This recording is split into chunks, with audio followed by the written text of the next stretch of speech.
Heal the world, make it a better place for you and for me and the entire human race. There are people dying. If you care enough for the living, make a better place for you and for me. Hey everybody, Lady Cheryl here. Welcome to my YouTube channel. In this episode, I'm going to share with you how I'm continuing to put fruit trees in the ground. Today we did a cherry tree, and I'm going to show you some of the seedlings I'm still continuing to grow in my grow room inside of my house for my fall and winter garden. Okay, let's get started. Wow, it's grown so big. The oranges are turning. Yes. They're getting big and turning. Yeah, they're turning orange. Yep. I can see it turning. See?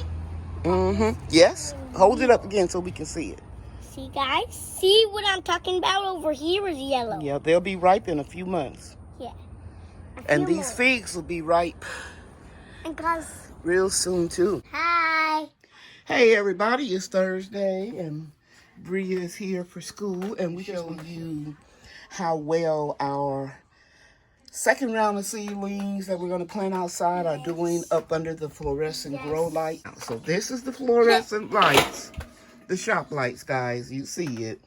And that is mylar paper on the wall or behind the shelving unit, which reflects light as well. And I'm going to turn these over, and I have two of them, and they are cleaning. You messed up my train of thought. Let me say it again. And they are really multiplying the height and the width of the plants. They're growing vigorously now that I put them under the shop lights. Okay, that's all I want to show you today. We are going to transplant these outside probably next week. You know, you have to kind of like play it by ear. And there's some more tomato plants. I'm going to play it by ear. Okay, so I just want to show you my little setup. Hey guys, I just want to share with you how my food forest looks in the fall. As you can see over there, the frame is bare on the greenhouse. I take the shade cover that was made for this greenhouse. I take it off during the fall. It's only going to be 80 degrees today, and so it's a good opportunity for me to get a lot of work done. I probably will put the cherry trees in a raised bed, but look how overgrown everything is. It is truly a food forest. It may not be a food forest by some people's definition, but it's my food forest, and I'm gonna call it whatever I want to call it. The tomato plants that I put in the 17-gallon bucket here, and the one over here is doing real good. The leaves are turning on the jujube tree. That's how you know it's fall. Look how tall that tree is, guys. It is just so humongous, and the girth on it is just really thick. It's got thorns on it, so I have to be careful, because this is a $5. I don't want those thorns to pierce my skin, but this is a $5 tree that I bought a couple years ago, and I mean, it's growing like crazy. So I'm just going to prop that over there.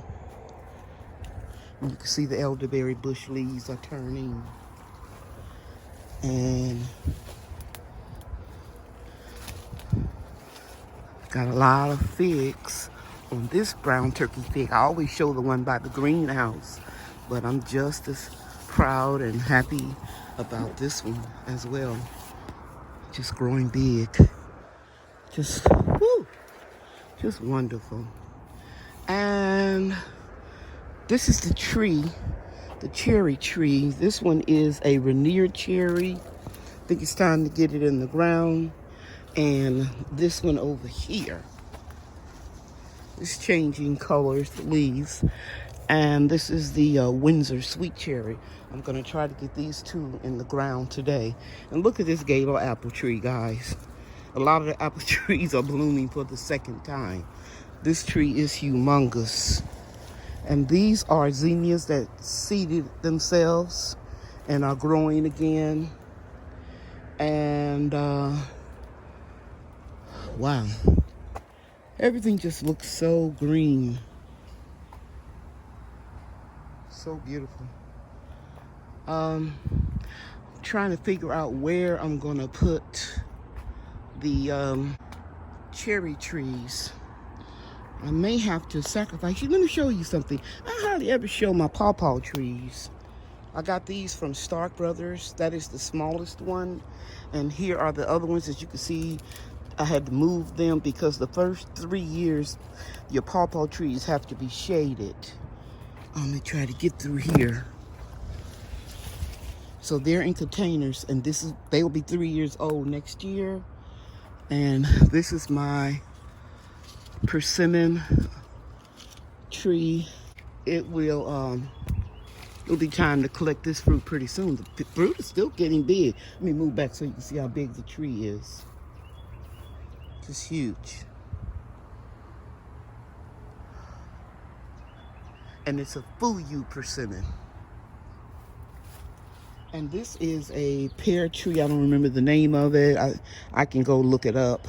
But I pruned it all the way back. It was about 10 feet tall, and it was looking like it was getting blight. It had these little brown-like leaves here. And so I just cut it all off, and now it's flushing out again with leaves.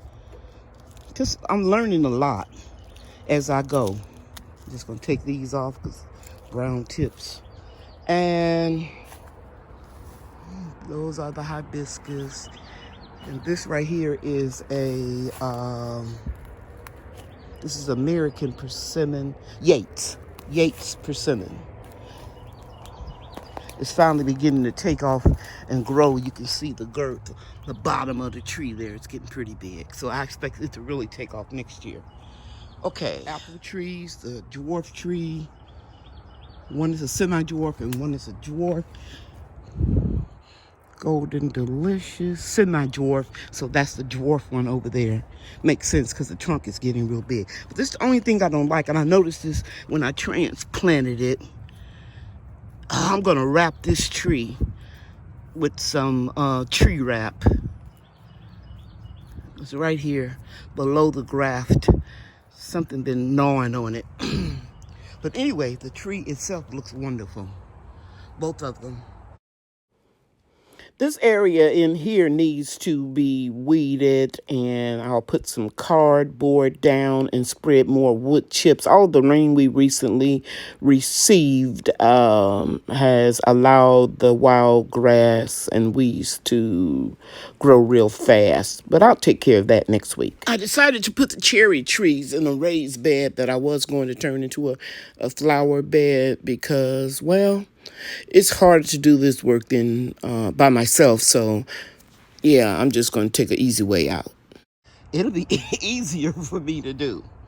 Just put them right here. Like I have 3 peach trees. Actually, it's 1 nectarine and 2 peach trees. I was doing a lot of research, and I bought this book, and I'll put a picture of the book that I got on Amazon, how you can plant smaller trees, dwarf trees, or even standard rootstock trees and put them in a smaller space than you think. So yeah, I have 3 trees over there. I think I'm going to work and get these weeds out of here, this grass, and put another brick all along here. Actually, they're blocks. Put 1 cherry tree here and then 1 cherry tree here, about 3 feet apart. Yeah, that's what I'm going to do today. I'll be back when I start, okay? If I can drag those trees over here, if I have the strength. I don't know if I can get a dolly in here, but I'll try. Ryan and Bria says hi. It's Saturday, and they came over to help me in the food forest. I'm going to show you guys something. You see that tree right there on that dolly? Brian and Bria and I struggled and got it up there, and we brought it down this narrow walkway, and that tree came way on the other side of the food forest. Okay? And so they're taking a lemonade break, and we're getting ready to put this tree right here in this bed. We're gonna build it up high because cherry trees don't like a lot of water, and we get a lot of water in Mesquite. We might not be able to put but one today because we had a time and getting that tree on the dolly and maneuvering it, the wheels on the wood chips is very hard. I might just have to wait until an adult son can come over here and help me with the other one. But I'm gonna put this one right here. The trick, we took the dolly, we tilted it, and then we scooted or drug the container on top of these concrete cement blocks. Don't move it, Brian. And then we're going to get the tree out, and then we're going to put it over there. So sometimes you don't have to use your muscle to do things. You can use your brain, right? We dug a hole. We don't want to go down too deep, right, guys? Yeah, because I told you we have to grow them up kind of high, like these peach trees over here, right? Yeah. And when I put them in that raised bed, I mean, they took off. So now we got the hole, and now we're going to loosen up the soil in this half whiskey barrel, and then we're going to pick the tree up and we're going to put it in here into the hole, right? And then we'll come back and show you guys what we did. See, we got the root ball of the tree out of the container, and it's a little wider than I anticipated, so I'm gonna make this circle a little bit bigger, and then I'll put the tree in the hole, and we'll come back. My daughter picked up my grandchildren, and as you can see here, I got the tree in nicely in its new home, and I'm watering it real good so I can settle it in before I put more soil on top of it. See those roots getting exposed? I want the tree to go all the way down in that pocket. And then I will take a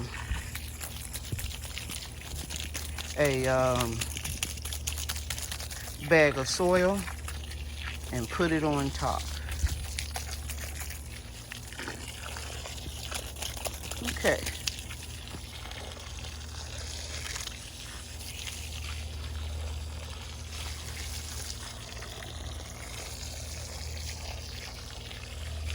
So I think that's watered in nicely. Let me go turn the water off.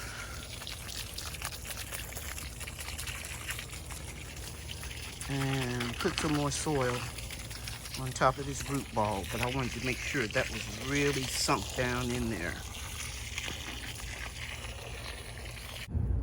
I think I've got the cherry tree in really well. I think it'll like its new home. And I'll pan up so you can see it. As you can see, it's